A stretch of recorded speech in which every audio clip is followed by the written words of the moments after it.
Oh, I've seen this. I used to like this video too. I was like, "Ooh, this is cool." Yeah. And I remember you specifically, you're like, because I remember sharing it, or I think I shared it to you, Joe.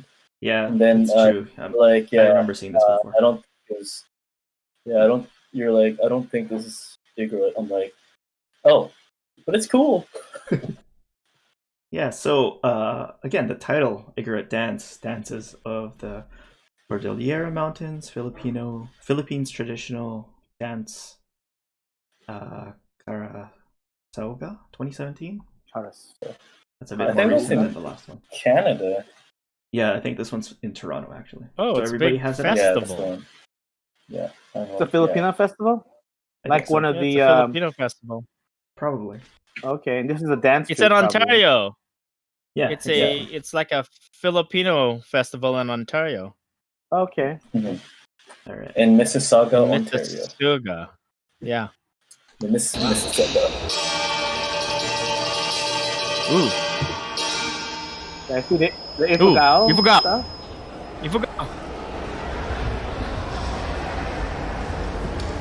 There'll be any screaming.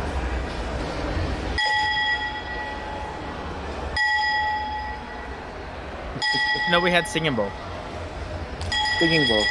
Gerald, this looks familiar. Oh, shit. You know what I'm talking about?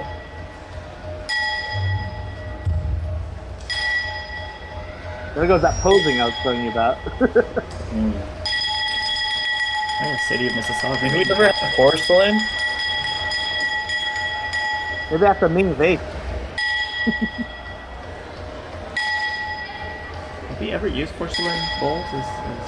That's what I don't. Maybe like from China, as a. What do they use? Porcelain. As an instrument? No, they put the tapoy in.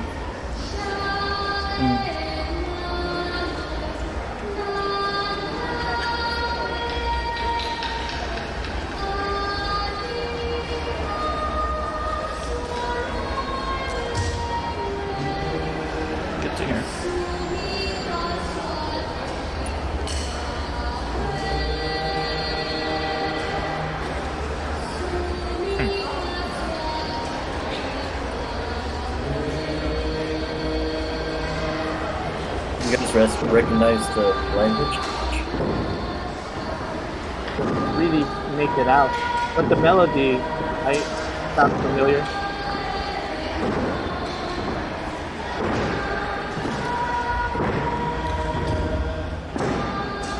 Sounds like Sally Gumay.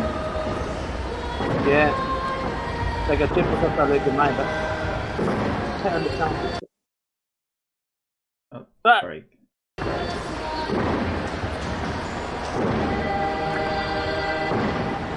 PNB. Look at the Southern Scare. What's up with that, man? That lean back. No. Yeah, the lean.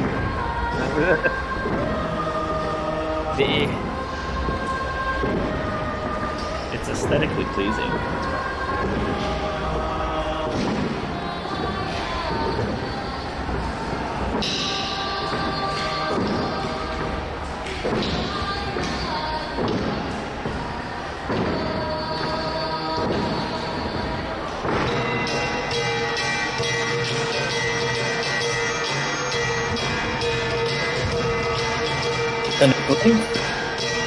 Try to be the, I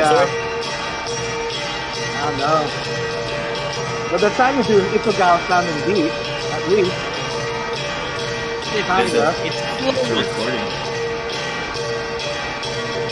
I think it's recording. I don't know what's going on here. What is this? There's an element of danger. I'm confused. It's like an Igorot thing.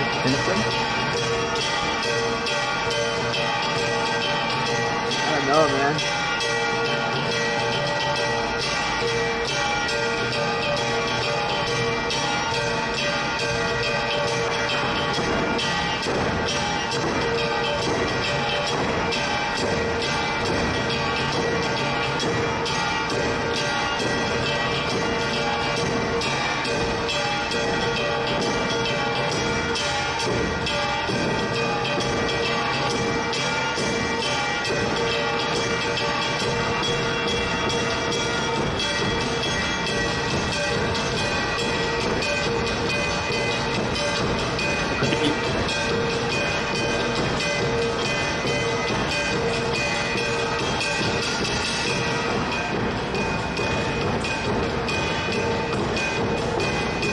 Doing the closed hand. Oh, like Mountain Province style now. The jumpy Kalinga footwork. Yeah, I was gonna They're say. doing Bunta Boogie. No. Boogie with Kalinga feet. Yeah, Kalinga feet with Mountain Province hand with Ifugao style float.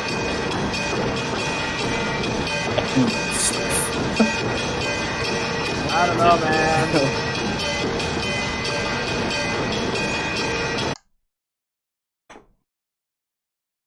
All right. The beat's catchy. Yeah, they tried their best with the with trying to imitate an Ifugao sound, at least at that time, instead of using more of the southern beat. Mm-hmm. And at the end, they changed it to like more of a Kalinga style or Bontok Boogie kind of sound, you know? Mm-hmm. Mixing up different footworks that they've probably seen on YouTube, and then like they're doing the closed Mountain Province style hands. So if you want to know a little bit about why, the Mountain Province dances, when we had the woman had the hands closed, in like the old days, the woman would have like rice palay inside there, or some type of offering that they have for the old people. And this would represent like opinions, right? So when they dance, they would have the offerings in the hands, or they had tobacco or something like that. They dance with it, and to this day, people still do it, even though they don't have the offering in the hand. More like a symbolic offering, But that's Like during here, the reason for that. What's that? Like right here. Yeah, like Just that as a part. visual. Like when when you see when a lot of the Mountain Province folks dance, they have the hands closed like this, because usually in the old days there would be like an offering in the hand, like either a bit of tobacco or rice palay, because you give it to the old people, who are particularly the old people who are doing the prayers for your family or for the community, and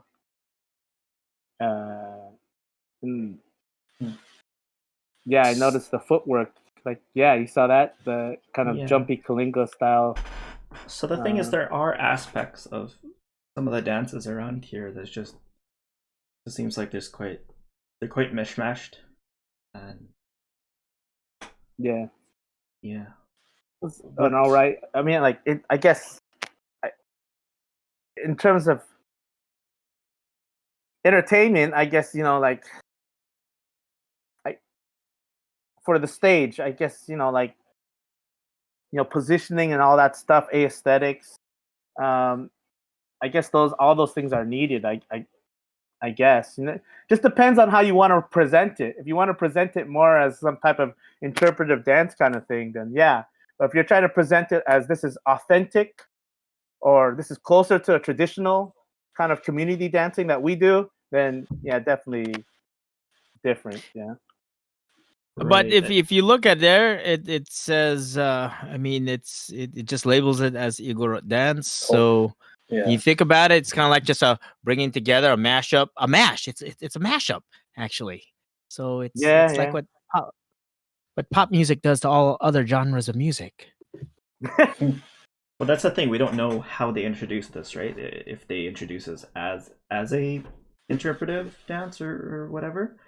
We don't know that, but the thing is, they've titled it as legit dances, where, they have some aspects, but I don't know. That's kind of interesting. I do appreciate the effort, because if you look at the clothing itself, hey, that looks right, and if they come close to the right rhythms, and even how the rhythms evolve, it's like, oh, that's interesting. So there was some paying attention to stuff, even like that detail like that. That there's a paying attention of details in there that I thought, oh, okay, I could appreciate that. And you have to also look into their an interpretive dance background in terms of their training. So they necessarily have like an ego and lean on, right? So this is where and correct, Idol, but to sorry, man, you're cutting in and out. cutting out. Could you repeat that again, bro? for real? Like I said some. What I was saying was that like my assumption is that they have of the interpretive dance side. So and I don't think they have any. Sorry, you're still cutting out, but I man, think we understand what you mean.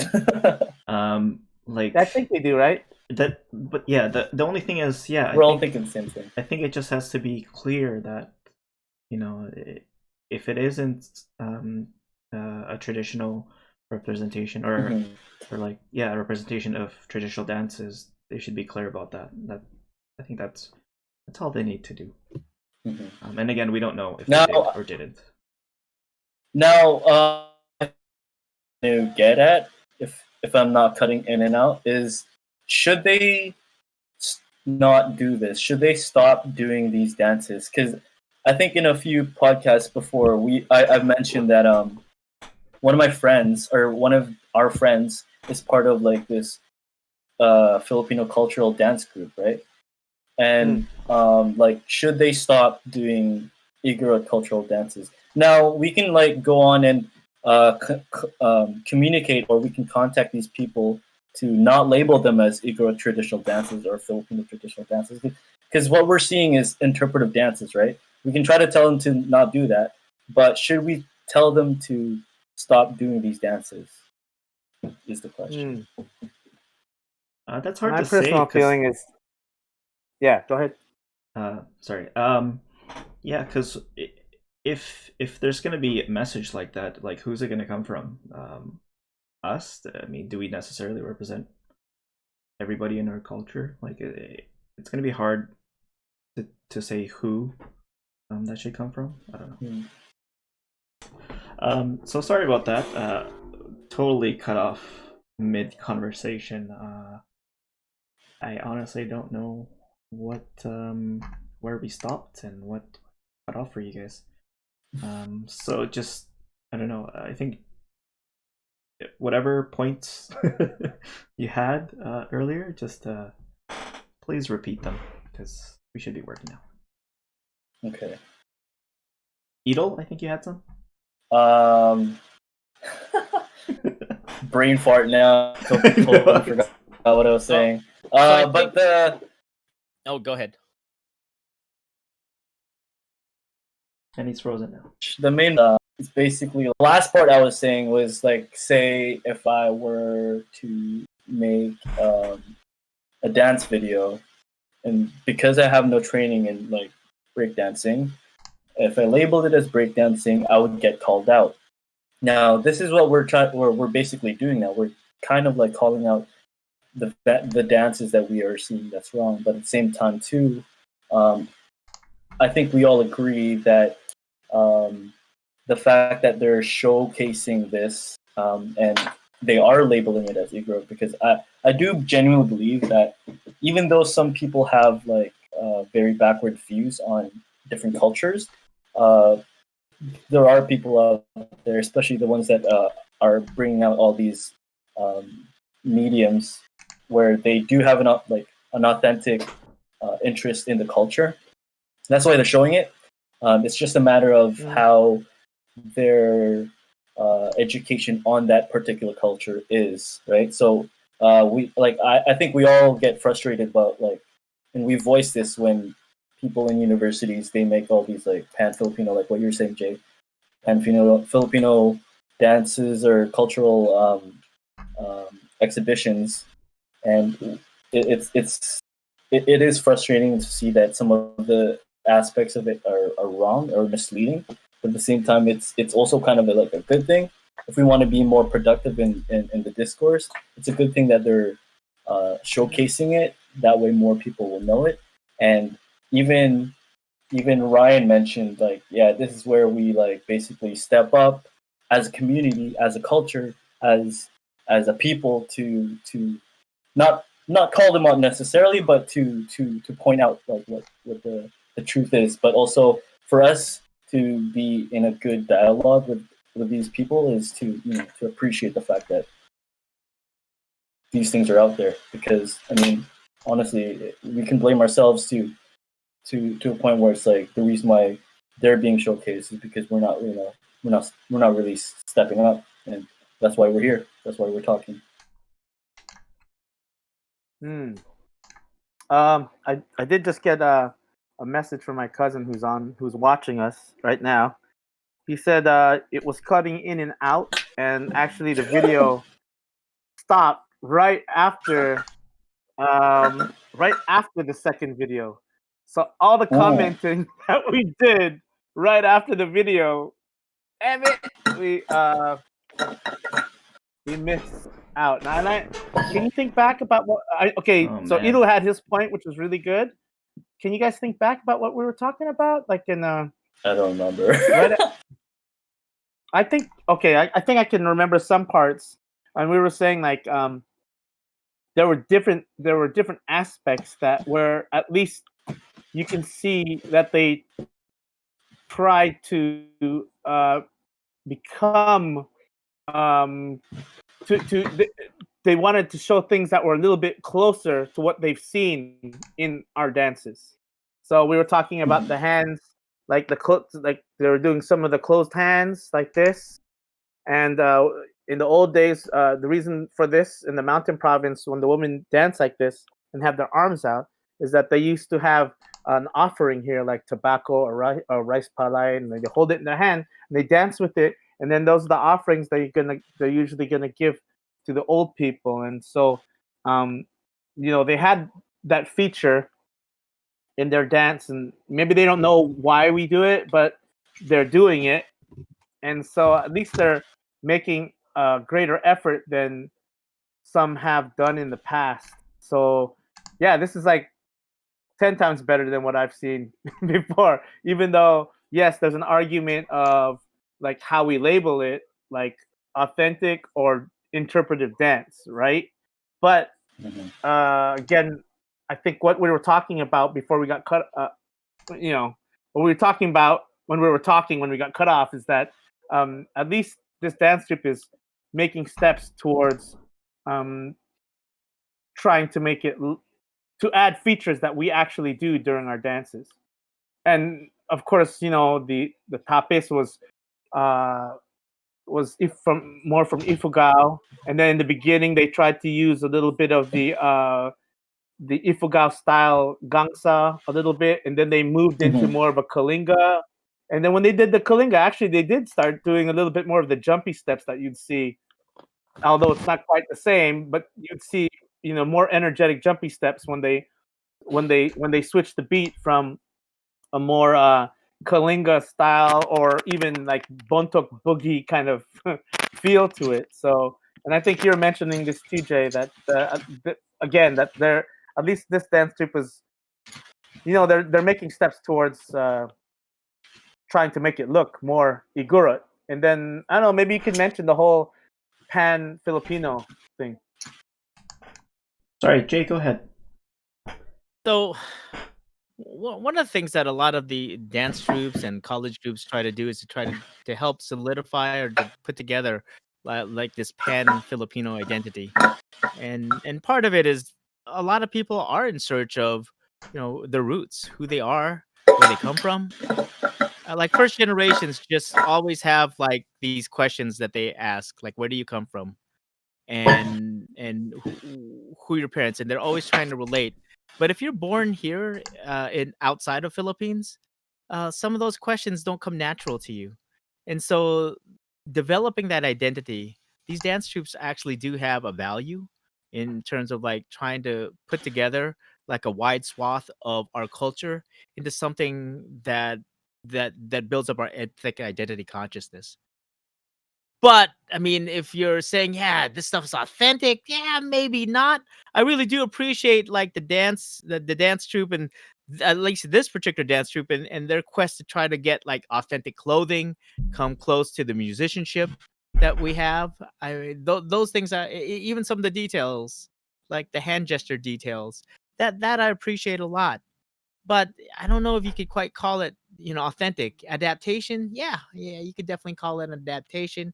You could definitely call it an interpretation.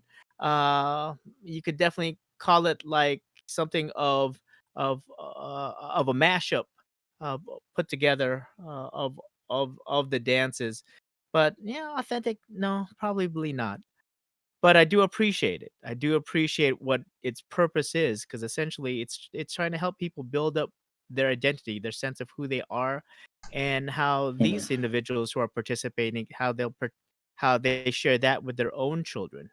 Because ultimately, when we do leave our home countries and we go into a place like America or Canada or UK, uh, well, obviously we don't look like the native folks there, and so then we have to have something to share, with them, and so this is what we do share. So the quest for being able to share something that is authentically who we are, I think that's important.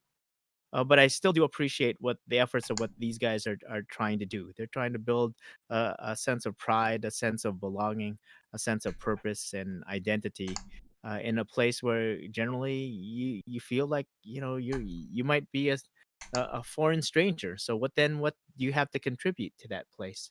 Mhm. And it's going to be about the knowledge of who you are and where you come from, and then that gets expanded because generationally, I don't think any of us are migrating anywhere else. We're probably going to stay where in the place that we are, and our children are going to stay there. We're not going back to the Philippines for the most part. So then, the importance of knowing this and being able to share that the weight of it is even more important. I think the most tragic thing, at least culturally wise, would be if we don't know anything and we can't teach anything. Uh, then that becomes a little bit of a of a shame, because then you start taking in the cultures that are around you, and and but then obviously we all look the part. Well, we should know a little bit of the part too. So anyways, that's my 2 cents on it. Good 2 cents. So a lot of this, the last three things we were talking about uh, were from what was cut off earlier. So we're trying to repeat what we remembered, and this was coming off the back of a question that Edel posed, which I thought was really good. And the question was like, I believe it was, should people who are doing these dances do them even though they're not authentic? And for the most part, we answered in a way that was saying like, well, I think Gerald, you said basically that there's no one in our community that we can say has that kind of power, one, to tell who can do it and who can't. But I think we came to an agreement that um, you know it would be nice if they could say that it was more like an interpretive dance for Igorot, versus, and be clear whether it's going to be authentic or not. And going on that, because I think there are people who do watch these videos and who don't know much about us, and that they're trying to learn about us, and they see these videos, and they'll be like, "Oh, that's authentic Igorot." And there are even Igorots who don't know much about their own culture as well, and then they look at this video and they say, "Oh, this must be our culture." And then they copy the style and they take it and then they put it into what they're doing. So going back to that whole thing, it's like, even for our own people, we have to be careful with what we see. Um, because not even our own fellow Igorots, not everybody is fully knowledgeable, especially if their focus was not so much on the cultural aspect, but like education. If they were focused mainly just on education and trying to, find a good job, then maybe some of them may have moved away and live in the city, and they're more focused on trying to just on practical needs, which is getting educated and finding a good job. So they didn't learn much about their own culture, and then when they they go abroad and they see it. Now they finally want to like kind of learn because now they're settled a little bit. They're comfortable. They have the money. They have the jobs. But the next thing going on, what you're saying, Jay, is that feeling of identity, being away from the home culture, and then you go on YouTube, and it says Igorot Dance, and you're like, oh, this must be my culture. Maybe this is it. Right. So Right. there's the So danger of that.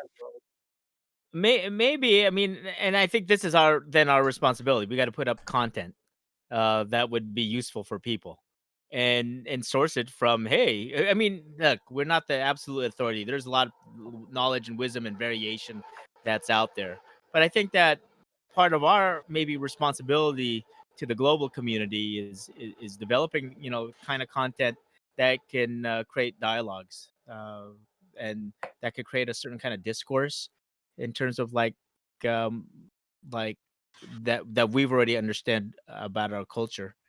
And I think that, I was looking at my collection, my library collection. I got like 10,000 videos on this iPhone, man. And that's a lot of videos, actually. I mean, mostly of my kids, but check this out. I do have like videos of like us doing some dances it like over the years on this. And I'm like, oh yeah, how come I never published that? Or maybe I've only done clips because, before, on Facebook you could only do a certain amount of time before in these older clips. So now it looks like I could probably put the whole thing on there and do that. So I think that we all have them, and I think that we could use them as a way of teaching tools, especially when it's done well. Now, I know that sometimes, I mean, these are almost all practice videos. We're all in civilian-looking clothing, modern clothing. We're just playing with the gongs and maybe dancing a little bit. But that's the stuff that actually authentically we do at home, or that's what we should be doing at home, especially if you have access to the gongs, the instrumentation. Then go ahead and play. You should play, and the thing is that you should play with others. That's actually the best part of it. We should play whenever we have the opportunity to. And so I highly encourage that to any of our groups that are out there. Go ahead and play. Teach your children how to play. It's actually kind of fun. So my son graduated eighth grade, and on the day that he graduated, my son and I, like in the evening after all of the things were done, we played Balang Bang, and we just played it, with a steady, call and response beat. And it was nice. I didn't record it. I should have recorded, actually, but it was nice to hear, to put that out there. But we also did that for Memorial Day. We did it during Memorial Day, remembering all of those who had served and lost their lives, or in the service of this of the United States, this country, and the idea of being together. And so we did also play that too, and we were able to do that before the sun set. And so it was a nice way of just doing it. But it's just my son and I playing on the gong. So if we have the opportunity to do that, and he was out there, hey, yeah, why not? Now I do know one of the issues that we have is access. Not every family has our instrumentation, so it's not like you could just pick this up. But if there are people willing to let you borrow it, there are certain families that have like multiple sets, like kind of like my family. If we have multiple sets of these things, so we have let in the past, like family friends borrow our certain sets of gongs for them to use. And I think that's just a way of sharing, our culture with each other, and sharing what we have, sharing who we are. But yeah, I encourage, if you ever have a chance to go to the Philippines, make an order for some of these things. I know they're quite expensive. You don't have to get a full set of 9 or 7. Get a set of 2 or 3. They do cost a lot, but I think it's well worth the investment out there, if we have the opportunity to play. And if someone has a smelter and has access to the kind of bells the bell making material, let us know. I'm actually quite curious if someone has an That's my access next to home that. project, man. It'd be awesome. That's my next home project. I've been watching a lot of this, like these Forge and Fire, but all I can think about other than the blade, Smithing. yeah, smithing. I've been watching a lot about that, but the thing that gets me is like, man, if I could make my own knife, I'd definitely be able to make my own gongs too, And my whole thing is like there are certain tunings that I want to create, and man, I'd love to be able to do that, but you got to get the raw material too, and that's always difficult. But what is the material generally? Do you know a formula of the material? Not the formula. I just Brass. know the different things that I've seen that have sounded good are combination of it's like copper and brass. Yeah. Copper and brass, and then like some people will put in the old ones a little bit of gold. Yeah, it can't be like just all gold because then it'll just dent out, right? But a little bit of gold adds that weight to it, along with man, because there's a set my father-in-law has that's just super heavy, and there's a little bit of gold in it, and it's like. But when you hit that thing, especially for the purposes of the sound in the mountain province area, I guess like when you ring it, it goes long and far. It's like boom. It just keeps on going, and that's what like a good combination of different metals will do. I've also seen a little bit of silver as well, and that sounds really good. Like the combination, and depending on like how the gangsa is going to be used, like for the kick, for example, the sunub, you kind of want more of a sound that has a crashing to it. Mm-hmm. And same with an ifugao, like the tobob, which is the hand when they do the hand drum or the hand gangsa, the hand gong, you want like it to be a little bit thinner on the top than you would like in the kalinga gongs or the bontok gongs for like patong and balangbang and stuff. You want it to be thin so that when you hit it, the vibration makes this like boom, boom. It just like makes this really bouncy sound. So like every gong is a little bit different for certain functions. Oh man, I'd love to be able to make my own. But there's this guy who I think he's Canadian, and I think I forgot what his channel is called. It's like becoming Filipino, and he went up to the mountains and he met. Yeah, there's a whole thing while he's up in the mountain in the Cordillera, and he met one of the gongsmiths. Oh wow! Yeah, you got to check out that episode. And I was like, they were trying to teach him how to play and everything like that. And, yeah, but like even if you don't have a gong, if you don't have a proper gong, there is a way to play it. So that guy was using like in the video he was using what was it, porcelain? But if you can even find like anything that has a ringing sound, you can still a little bit of resonance. The most important thing to learn is how to strike it and mute the sound. Like this one doesn't do it, but like I had a mixing bowl. I did a video a long time ago for some of the young folks who wanted to learn, and they were telling me we don't have gongs at home to keep on practicing. I said you don't need a gong, so I got this mixing bowl, and this it was I think it's aluminum or stainless steel. I think it's stainless steel, and you can still create the sound. And if you have a little stick, the most important thing in learning is how to articulate the gangsa. So like when I showed the video where you practice how to ring it. So you make it go dung dung dung, but then the next part you do is learn how to mute the sound that's rung out with the tip of the stick. So it'll be like dung dung dung. So you learn how to articulate the gong. If you can do that, it doesn't matter what you use for practice. When you get to the real gong, it'll be a lot easier to transition. What you're saying is the guy using the porcelain bowl, he was just practicing. Oh yeah. the porcelain bowl doesn't quite have the it doesn't have the resonance. It has to resonate a little bit more. That's why like the mixing bowl, the stainless steel mixing bowl actually works pretty good. Even some pans. Yeah.